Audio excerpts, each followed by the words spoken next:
You've made it to Life on the Back Nine, the podcast for those of us who need reading glasses, a retirement plan, and maybe a nap. I'm Kevin. And I'm Danielle. We're talking real life, real estate, and midlife mayhem. Because apparently, this is what having it all together looks like. So grab your coffee. Or your wine. And let's tee off this week's chaos. Welcome to Life on the Back Nine, Episode 7. I'm Kevin. And I'm Danielle. Today we're talking about faith, not the polished version, but the kind that shows up when life gets messy. The faith that carries you through loss, change, marriage, and the moments when you realize you don't have it all together. If faith looks different for you in this season of life, you're not alone. This is Episode 7, Faith on the Back Nine. God help us with this episode, please. Oh. All right, today is a hot topic, faith. Why is it that we have such a hard time talking about God? We don't have a hard time talking about it. No one has a hard time spending money that says, "In God we trust," right? Others have a hard time talking about it. Yeah. I think we're all brought up, though, that's like a taboo topic. Religion and politics, don't talk about it. It's school. But we're going to talk about it. So I remember in school, you'd say the Pledge of Allegiance. Yeah. And what's in the Pledge of Allegiance? One nation under God. Yes.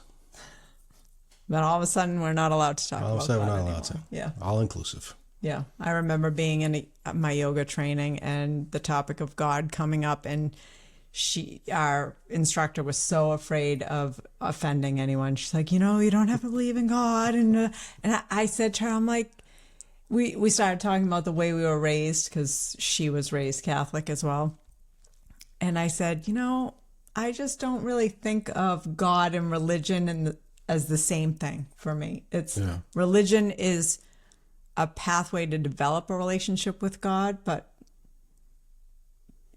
I don't know, God and religion, it's not the same thing to me.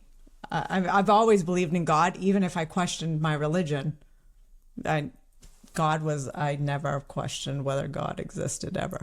I remember when me and you got together and you wanted to start going to church. And I'm like, oh, I can't do it. Yeah, well, let's start with that. Like, because you and I grew up very different with very different religions. So I spent most of my life up here in New Hampshire. I would spend my summers in North Carolina with my dad, and my grandfather was a preacher at a Pentecostal church. So every Sunday, we'd go to church. You get dressed up, you go to church, and if you haven't been to a Southern Pentecostal church, let me explain how it was. It made me not want to go again for a while, because I was young. I think when I remember it, I was like 8, 9 years old. And people would start talking in these weird languages. Years later, I'd find out that they're speaking in tongue. And there's nothing more frightening to an 8 or 9 year old child than this little old lady sitting next to you, jumping up, speaking this wacky language, flapping her arms, and running all around the church. Yeah. And so that is what I thought of when I thought of church. And I said, I can't do that. I love my grandfather. Love him. But the little lady playing the organ, and everybody sing the hymns and the talking, and I'm like, oh God, I can't do that. And she goes, I know a place. Yeah, well, I grew up Catholic, so my experience was very different.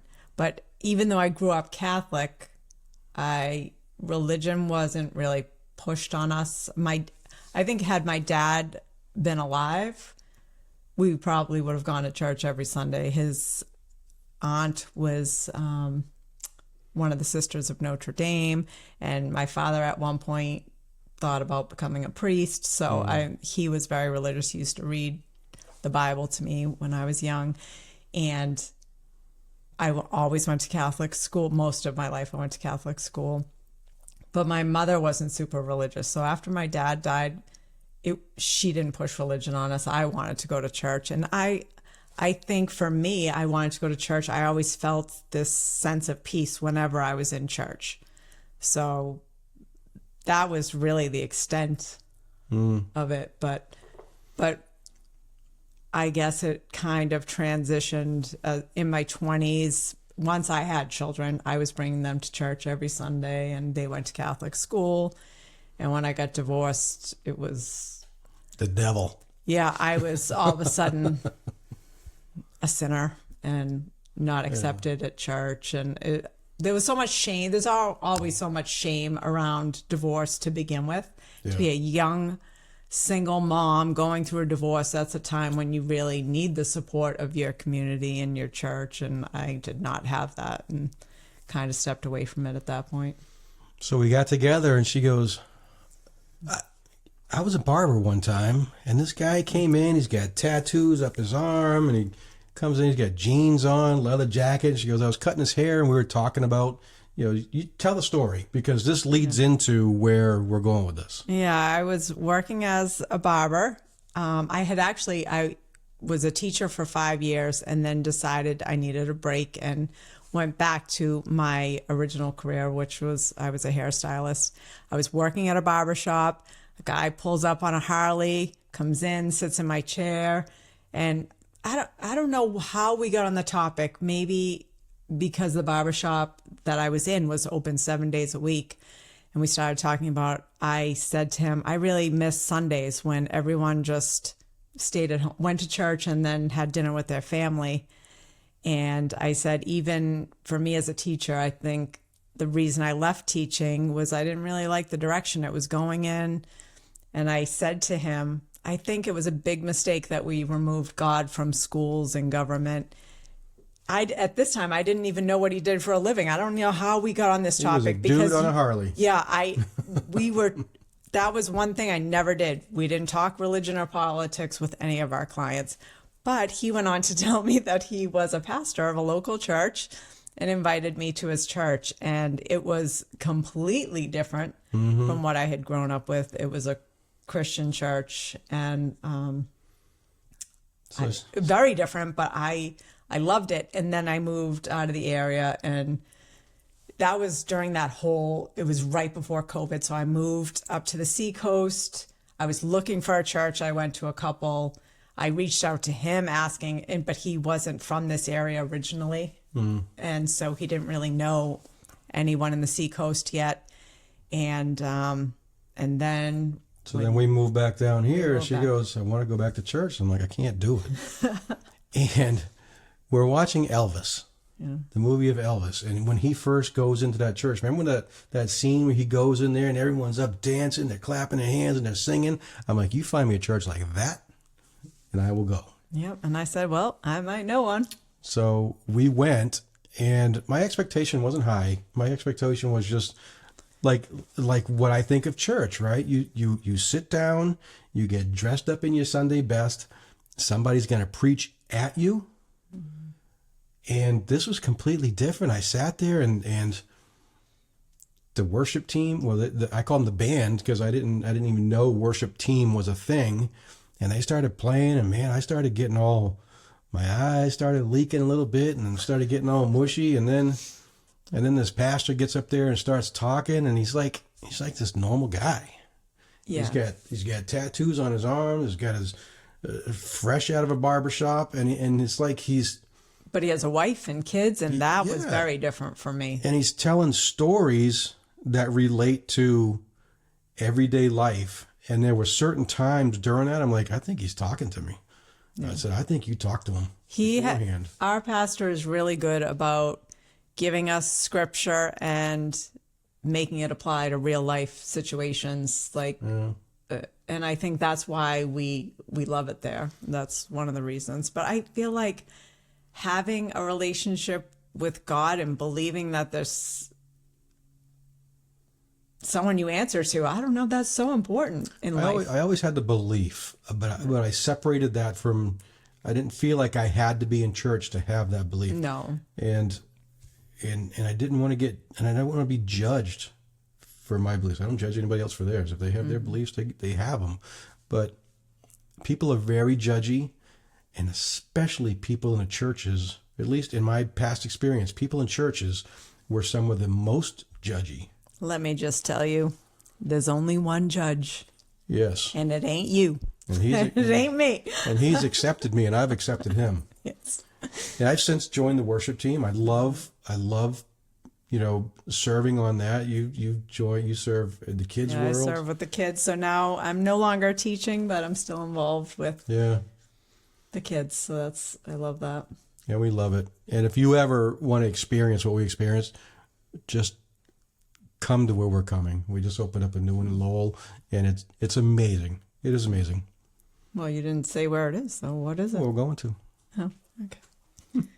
All People Church in North Reading, and we haven't officially opened the new church in Lowell. We're at like a performance center as a temporary place until they do the work at the new church. They just purchased a new one in Lowell, so it's exciting. And I always tell my kids the whole, they'll say the same thing that you said. They don't feel like they need to go to church to have a relationship with God. But I think what people forget is the community. It's worshiping together as a community. That I love that. I really feel like I need that. Maybe not everyone needs that. I need that. I like to do that I like to go on Sundays and be around other people that want to worship God. I don't know. I will always remember a conversation I had with somebody in North Carolina. Now, her son was very young. And when I say young, he was like 3 or 4 years old, and he passed away. And I don't know how we had the conversation about God, but she was talking about why she firmly has that faith is because she can't just envision her son in the dirt. She has to envision him in a better place. Mm-hmm. And that helped her get through that. And I can see that.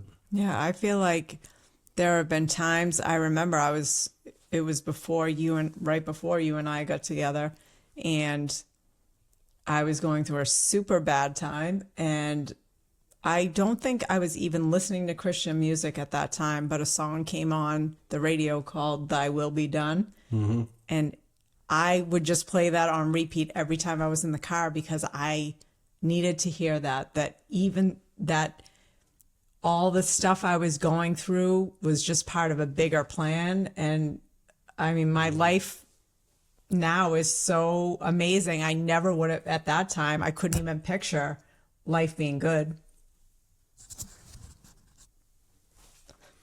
I couldn't even picture life being good at that time. It was a really rough time, and I felt like I'd made just one more huge mistake and didn't know how to fix it. And but it was my faith. I mean, I prayed a lot, and you just bought me a Bible. It's my first Bible.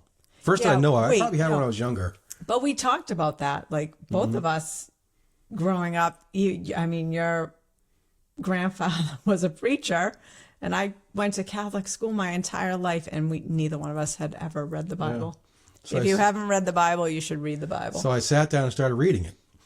And I remember, I don't have the attention span to read, right? So that's why I watch movies or listen to podcasts or listen to audiobooks. So but I sat down. An app for that. There is. So I sat down and started reading it. And a couple days into it, you're like, well, how is it? I'm like, well, it's kind of slow. He was reading Genesis, the creation story. She goes, well, what are you reading? I'm like, well, he's talking about creating the oceans and creating the sky and creating the fish and the birds. And she goes, well, you should read the New Testament. I said, well, can you get me that one?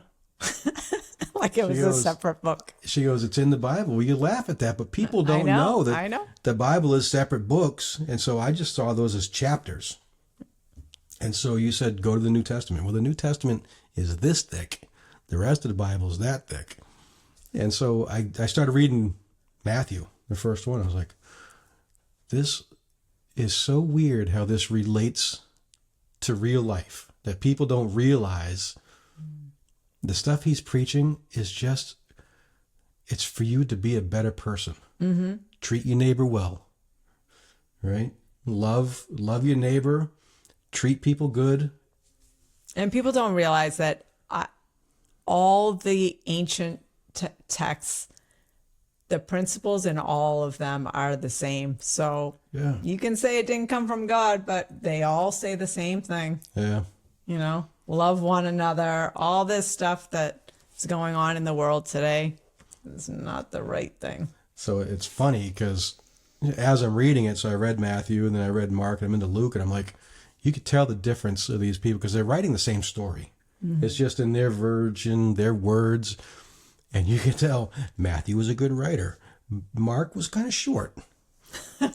Luke is a little more descriptive. So I'm getting into it. I'm getting into it a little bit more. And I'm like, you can almost envision these guys sitting there and trying to think about what we talk about with Jesus today. And they jotting it down. We've been watching The Chosen too. And I like that you can see, you know, you're seeing all the stories in the Bible, like on TV. And I mean, obviously the people probably didn't look like that, but at least it kind of puts like a face where you can picture it all happening. For people like me, that's more really visual, good. you can see. And, you know, since then I've joined this Christian men's group in Bedford. Yeah, you love that group. With Ernesto, thank you for that invite. You just kept on sitting, hitting send a text, until I finally went, I'll come. And I went, and the guys are amazing. It's all different, like local business owners, and it's such a it's a fellowship, right? I mean, it's just normal guys who all have the same belief, that are not afraid to talk about that with each other, to talk about their struggles, talk about what's going good for the week, what's going bad for the week, and get other perspectives from other Christian men you can sit down and talk with. Yeah, and I know I've said this before. I don't think that life is meant to be done alone. So it's nice to be able to have those friendships and be able to. I have friends that'll call me and be like, we just need to make some time to talk about God, because we'll experience things in our lives that we're like, oh, okay, that was God. You know, like you just know when things happen, you know when it's a God thing. Yeah. You know. So any men watching or listening to this, if you're in that Bedford, Manchester, or the surrounding areas, Friday mornings at 7:30 we meet. It goes about an hour, sometimes an hour and a half, sometimes 2 hours. But you can leave when you need to leave. You're not judged, and it is great. It's great for the soul. I call that my refueling, right? So Sunday at church, it kind of fills up your belly, and then you know Friday comes along and we go in there, gives you that little extra fill up, and great group of guys. Love you guys. Yeah, it really does make a difference. I mean, I always feel sad when someone says that they don't have faith in God, because I can't imagine that. I honestly can't imagine my life if I didn't have that. And we know some people that are close to us that believe that, you know, when you die, you hit the lights and it's all over. Boop, and the light switch goes off. Yeah. And I mean, none of us know what's on the other side, but I can't imagine. I think if I had to go through life not knowing that I would never, ever get the chance to see my dad again, or my aunt, and my grandmother, that would be awful for me. So I like to believe that I will be reunited with them. That's what aggravates me about the people that don't believe, that just want to fight you about it. And I'm like, just stop. Just if you don't want to believe, if you don't want to believe, don't. But you're not going to take away the beliefs that I have. Right. I went way too long by not expressing that, and I'm at peace. I'm good where I am. Yeah. It helped me fly. Yeah. Yeah, that's true. It did. Yeah. Yeah, you have a I told the guys in Bedford that. I said it was amazing that I put on a song. It was one of the worship songs, and I closed my eyes and I envisioned just being okay, and it was just like smoothest flight I ever had. Yeah. But I think you can use that for any difficult time in your life. And I have said this before, the thing about, as a Christian with worship music, I mean, if you're playing that regularly, you're hearing that in your mind all the time. And there's a big difference between, I had this conversation with Josh when he was young, because he loves rap music, and I would say to him, imagine if you put positive lyrics to those beats. And he said, yeah, the whole point about rap music is it's angry, Mom. You just don't get it. And I was like, I do get it. But that anger, you're like putting that on repeat in your mind every single day. And I don't think that's healthy. I think if you can fill your mind with positive things, it really does help you through the difficult times. Yeah. At least it has for me, you know. And it's, you know, since we're kind of walking in this faith, other people start to come forward. Like we have some clients of ours. They're like, are rooted in faith, and we'll ask, something bad was going on in her life, and she goes, "Can you guys say a prayer for me, yeah. for my son's grandfather?" And we did. But even with work, sometimes Kevin will get stressed out. We're in the middle of a deal, and he'll say, we were working with veterans. That's what, and VA buyers, they're hard to get under contract because not all sellers want to, work with a VA buyer. And he came to me and he said, I think it's going to happen again where, I'm not sure they're going to get it. And I said, that's not up to you. That's up to God. And if this is their house, they're going to get this house. And guess sure what? enough, the seller was a pilot with a military background, and they ended up in the house. Love that a veteran was buying it, and they were both very excited. Yeah. And I honestly feel that way about every buyer we work with. Sometimes it's stressful if you're, you've put offer after offer on a house, but honestly, the right one will come. It really happens every time. The house that's meant for you it's going to happen. No, you just have to have faith. Yep. I guess we should end on that. Gotta have faith. You can sing a different song than that. I don't even know what song that is. That was George, what's his name? Who's the 80s heartthrob guy? Ended up being gay. Oh, Let down for all you women. Wham. Yep. Broke a bunch of women's hearts when he came out. Yeah, I know. Yeah, we all had a big crush on him. Yeah. So. Yeah. I would think, what about, have you ever struggled, I think, when there's an illness in the family or a death? A lot of people, I think people struggle with that a lot. I remember when my aunt was dying, my aunt was diagnosed at Christmas time with stage 4 lung cancer. And it came out of nowhere. She had not been sick. She was very healthy. And I was a little angry, like, okay, God, you already took my dad, and now you're going to take my aunt, who I was very close with. And immediately I could hear the serenity prayer in my head. She had been through AA when she was younger.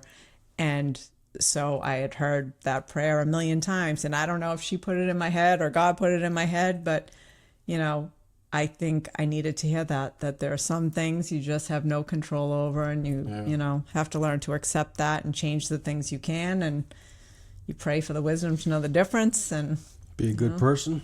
Yeah. So treat others the way you would want to be treated. Yeah, I don't think you ever know when your last day is. So yeah, faith isn't about having all the answers. It's just knowing that you're not walking in this alone. If you're listening and you're in a tough season, we just want to remind you that you're not alone. You're not too late. There's a reason for everything. So there is a purpose in this part of the journey. Join us next week on episode 8. And we're just going to give a recap of 2025. And what it's taught us on the back 9. It taught me a lot. A lot of patience. A lot. So that's it for Life on the Back 9. If you've laughed, learned, or just felt a little less alone in your midlife madness, share it with a friend. I'm Kevin. And I'm Danielle. Remember, keep your head down, your humor up, and your mortgage current. See you next week. Unless we forget what day it is.